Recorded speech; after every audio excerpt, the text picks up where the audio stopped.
So my presentation's on double star observing with scope and remote telescope.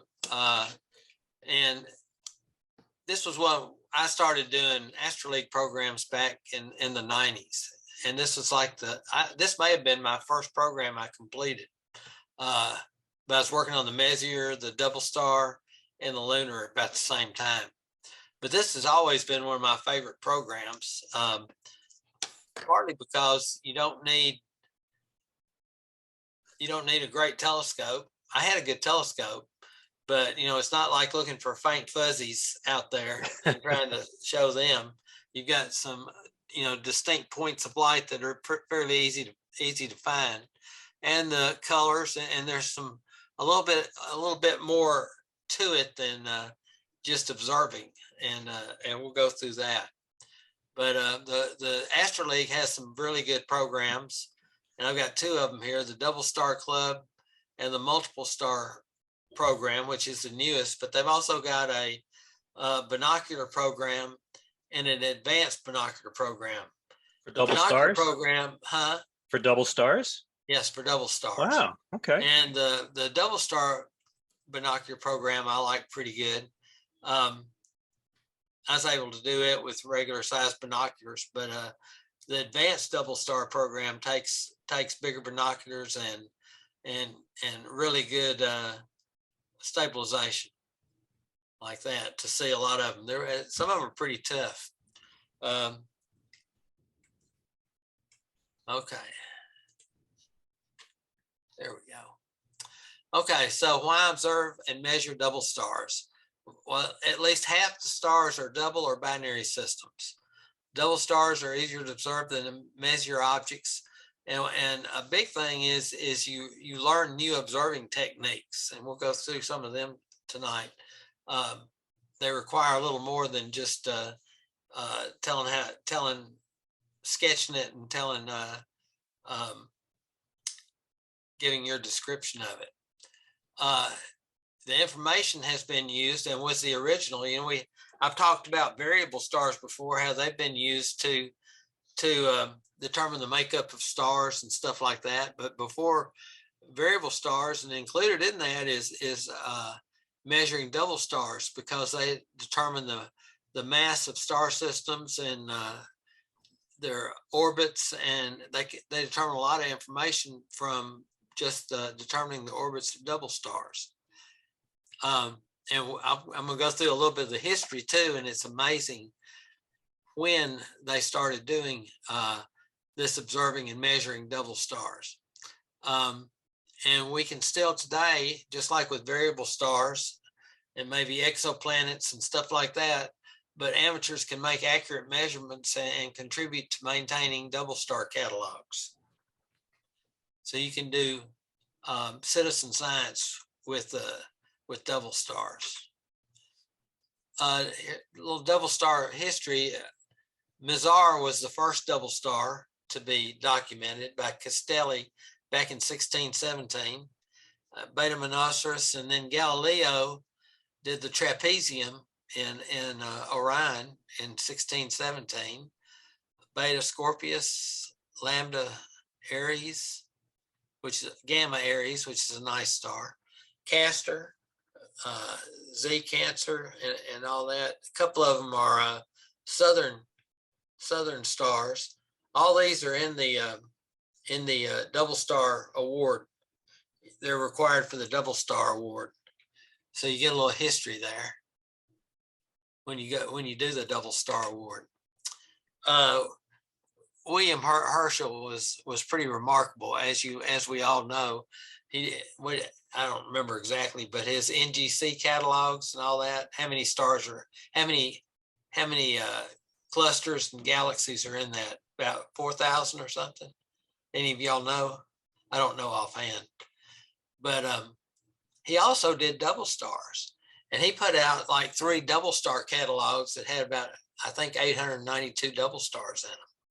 And he built his own, and he didn't just observe these things, he measured them, and he did measurements on them, and he made his own filler micrometers, and these are some of them down here, using I had some kind of wire, a couple of thin wires that he had a little mechanism that would spread them out, and he'd count the number of turns. He used a thread and count the number of threads and get the distance between them that way.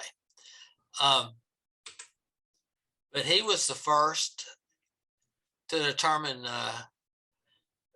by getting that by observing doubles, and I think he started like in the 1780s, and by the early 1800s he had enough measurements that he was able to determine that a lot of the stars were binary and they weren't just 2 points in space, one way behind the other star. And so he used parallax measurements on a lot of these doubles and determined that they all had similar proper motions and parallaxes. And he's actually the one that coined the term binary stars. Now he didn't establish the first orbits. A guy by the name of I think Felix Savary in 1730 used a lot of data that Herschel had gathered, and the first star he used was Chi. I think the Zeta, maybe whatever it is, Xi, and here's the symbol Ursa Major, which is a Lula Australis, which I found out stands for like first of spring in the southern. And here together, and these are in the Big Dipper. There's 3 pairs of stars in the Big Dipper that have always been some of my to me, I enjoy tracing out more than just the Dipper and the Dipper. And these 3 stars are always nice to see. These 3 pairs of stars, and the rearmost pair of stars is at a Lula Borealis and a Lula Australis. So I guess they when the Arabs saw these, because the Arabs named most of the stars, as Bruce told us the other night. When they named this, they felt like it was one of the stars, the harbingers of spring, because that's kind of what it means, is first of spring. But anyway, Felix Savary calculated the orbital elements using Newton's laws and I'm sure measurements he made himself, but also measurements that Herschel made. And it's currently a nice star to double star, and I meant to do it, and I'm still going to do it. But it's 2.3 inches separation, which is a challenge, but certainly doable with my 10-inch knob, or maybe even my 120 millimeter on a good night. I'm pretty sure it is with my 120 millimeter refractor on a good night.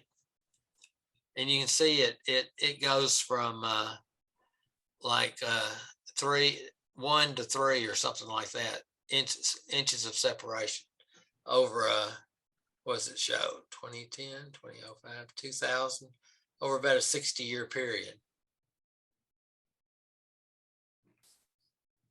William Herschel, like I said, published 3 double star catalogs with 898 doubles.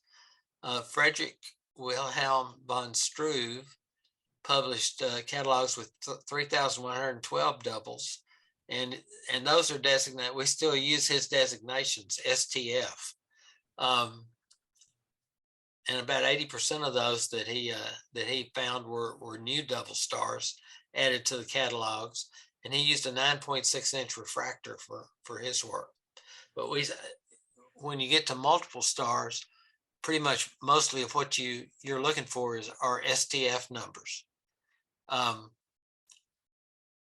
important double star contributions were made by John Herschel, Admiral William Smythe, W.R. Dawes, Baron Dembkowski, and Wesley Burnham. There's also somebody that's you can go online and find the Herschel catalog, where he's put Herschel numbers on all the ones Herschel discovered. Okay, now visual binaries are stars that rotate around each other, and a lot of what we've learned about stars and the universe is from people understanding how these double stars go around each other. So it's came directly from observing and measuring double stars. And there's also spectroscopic binaries, and those are where they orbit so close that we can see them. We can't see them visually.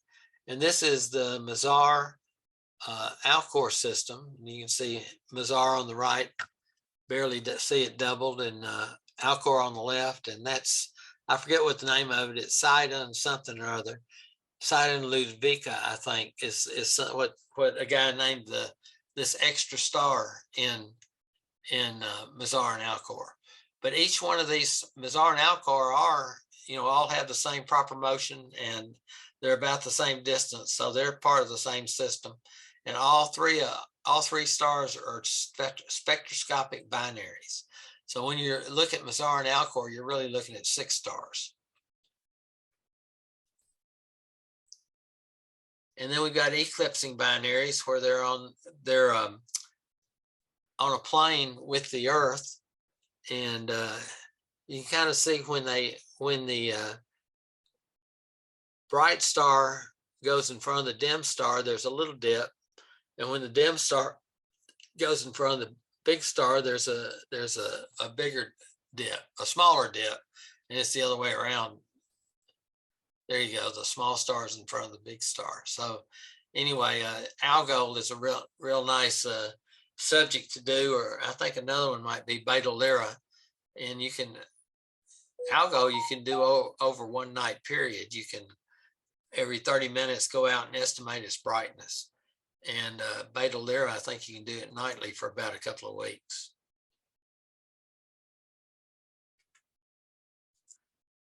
Double star observing and programs, and I've talked about this already a little bit. The telescope, you get to see colors a lot better, somewhat better than you can binoculars on the dimmer stars. But the telescope, when it's the multiple star and the double star, they require that you you sketch it and you show an orientation with north and then east or west indicated. And I'm not going to go through all this, but if you have an equatorial mount, it's a little bit easier to get your orientation. But it's a little easier to understand, I think, with the drift method. It just takes a little longer. So you sketch the field with the double star and any field star, put the primary in the center of the eyepiece and let it drift to the edge. Where it touches the edge, that is west. So you put a W down.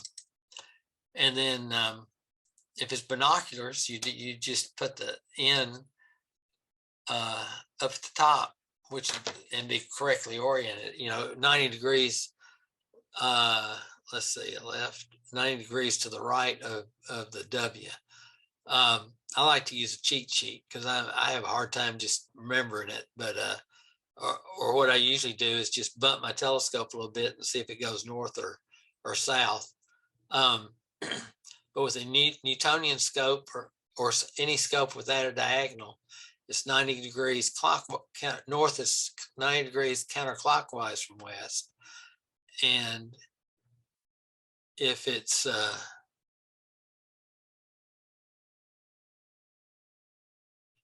see, if it's a scope like a SCT or a refractor, then it's 90 degrees clockwise from west. But to me, that's the trickiest part, is getting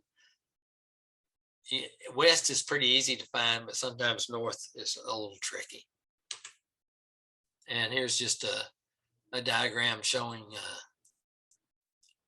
how the rotation is. Okay, they give you a position angle, and they call it PA, position angle, or theta, and that's the angle of B relative to A.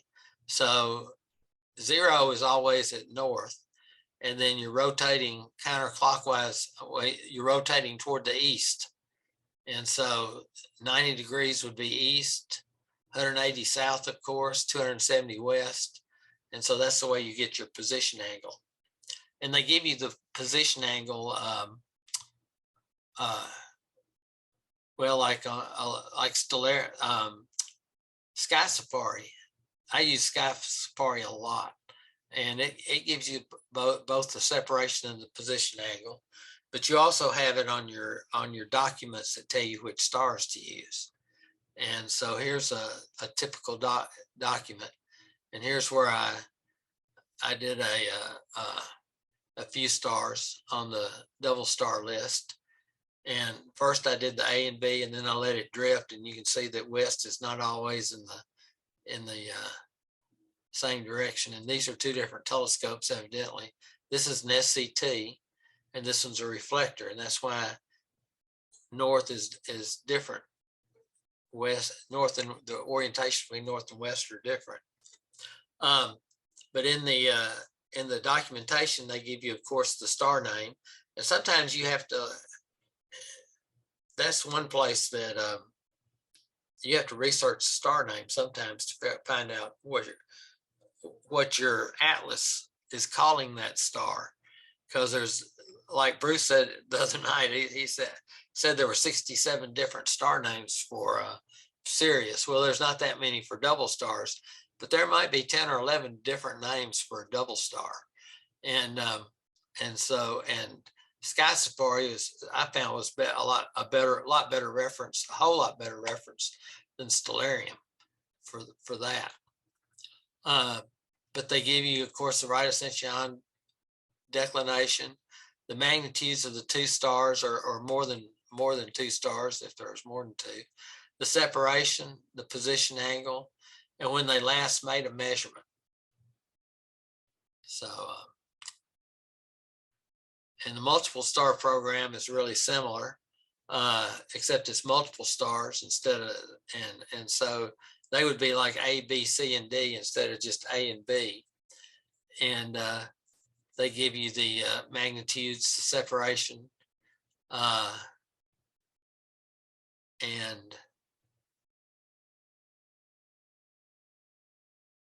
that's all you need, magnitude and separation. Of course, the constellation and the right ascension and declination. Yeah, and here's a typical Sky Safari, and you can see all the double star and Andromeda. I don't remember which one this is, but here's all the numbers for this double star and Andromeda. It was probably listed on my thing as STF 28. On that probably is not in Stellarium, so it'd be a HIP or an HD in Stellarium. So that's why Sky Safari was so valuable to me. And it gives you the visual magnitudes of the two stars. Most time on multiple stars, it still just gives you two stars. You have to look at the multiple star list to find the other stars, figure out the other stars they're wanting you to get. Then the separation. Sky Safari also contains observing lists for multiple stars and double stars and binoculars. So you can have your observing list right out of Sky Safari, right in Sky Safari, and you can check as you observe them. You can check them off, and then they don't show up as you need to observe them anymore. So that's pretty handy. WDS is I think the main Washington double star catalog is maintained by the Naval Observatory, and HJ is a John Herschel, the ones that the Herschels did. And most of my, of course, all my observing to start with was with scopes and mostly reflectors, some with refractors. But when I got into the multiple star, and after I'd been doing it with scopes for a while, I tried it I wanted to learn about the RRO, RRT. So I decided to try one with the RRO, RRT. And Doug Wilson helped me get started with it. It wasn't it took a little while because I missed a few things, like I wasn't using Epic 2000 or I didn't have the epoch right. So I was getting the wrong fields to start with, and a few other little minor things. Once I got it out, got it figured out, it's actually pretty easy to take pictures of double stars. Unlike measure objects, I mean, you're not looking for a real pretty picture, and so all I usually took was a few different exposure times, and then I'd take the one that showed it up the best. One limiting factor with the RRO are a couple limiting factors. One is you can't go below about minus 20 degrees, I think, maybe minus 25 degrees south. It won't reach below that. And the other factor is when you get a tight double star, like a 2-inch or a 2 seconds or a 3 seconds or a 1.9 second, then it just doesn't hardly show it up. And a lot of ones I was able to see that they were joined, but I could, even though if they were joined, I could get a direction and a approximate spacing. But anyway, I just set up a Togni multiple star account and put in the object that I wanted to do and the coordinates. And you can see on this one, I just took a couple of two pictures, one 10 seconds and one 20 seconds. I wanted it 35 degrees above the horizon. You can avoid the moon. With double stars, you don't need to avoid the moon. I asked for good sky conditions. So a lot of times I put these in, and the next day they'd be in my box. So it was pretty quick. And it, I'm still experimenting around. I'm looking forward to the new RRORRT. I understand it's going to stack a few, like 10 images for you. But I'll be real interested in hearing a presentation on the changes and how to use the new RRORRT. But here's I started on Planetary Nebulas, and I've gotten a few, but I wasn't satisfied with them, so I'm kind of waiting to start again on that. I did like 40 multiple stars that way, and here's what you get is just a picture like this. And John told us about putting it in Photoshop and getting it the best you can in Photoshop using levels. And most time I did that. This one, you can do a little bit of that though, right in Liberator, which is a NASA program that uses the RRORRT gives you a FITS file, and you have to have something to interpret the FITS file, and that's what Liberator does. So you put it in Liberator, and it finds and it plate solves it, and it plate solves it and gives you a position and gives you what rotation. So this is not the results. This is the original, I think, but I don't think I'm getting mixed up here. Yeah, that's right. And so what you get out of it is you get out a position to rotate your image, a number of degrees to rotate your image to get north to be up. And sometimes you have to flip the image to get east and west right. But it also tells you what stars are in there. Like this one doesn't show it, but it would come back and show you these stars. I'm getting mixed up, aren't I, Michael? All this does is change it to a JPEG file, and then you have to go to astrometry.net to do the plate solving. I'm sorry. That's right. Yeah. So first you take it through a FITS file to NASA Liberator to modify it and get it into a JPEG or a PNG or something like that that you can plate solve a TIFF file, and then you take it to Astrometry, and that plate solves it and tells you exactly which stars it is, and also tells you how much to rotate it and what your pixel scale is.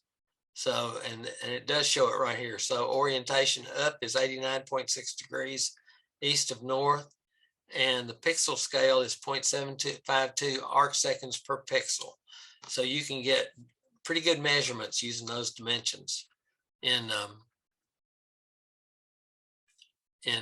Photoshop. And another program that is pretty much essential to the multiple star program anyway is StellaDopey, and that is the Washington double star search engine, and has all their stars in it, and it gives you back a lot of information, more information than you can see here, because it also goes into it gives you a picture of them, tells you all the different names that the star has and stuff like that. So that proved to be pretty valuable in interpreting it. But anyway, I figured out how to use Photoshop to do it. You upload your TIFF image to Photoshop, adjust it using levels, then rotate it the number of degrees given in the plate solve, where I plate solved it with Astrometry. Then you can use the ruler in Photoshop from the center to center of the stars, and that'll give you the number of degrees from zero. Zero on Photoshop is 90 degrees to the right. So then it gives you the number of degrees from that, and then you have to convert it to the double star orientation. And then you can convert the distance from pixels to degrees by using the factor. So if it was 50, if you measure between two stars and it showed 56 pixels, then you multiplied it by 0.752, and that gave you the actual number of arc seconds. And it proved to be very accurate. Like here's a side Draconus, and I measured from the middle of the star to the middle of the star. AB was 29.4. I came up with 29.4 with a position angle of 14, and the value that they give in the literature is a PA of 14 and a distance of 29.6. Not all of them were that close, but all of them were pretty close. Here's another one. And this was a multiple star system, so I had A, B, and a C. So I had A to C and A to B, and missed 2.4 degrees there and 1.2 degrees there, and my seconds were pretty accurate too. And same thing there. And in summary, just double star observing has been important in understanding the nature of stars. Observing double stars is challenging and teaches new observing techniques. Astroleague binocular and telescope programs are a fun way to get started, and you can take it as far as you want, contribute to science and the stellar database. So anyway, I enjoyed double stars. I enjoyed getting this together because I learned some things getting it together. So that's all I have for it. All right. So does anyone have any questions for Rocky?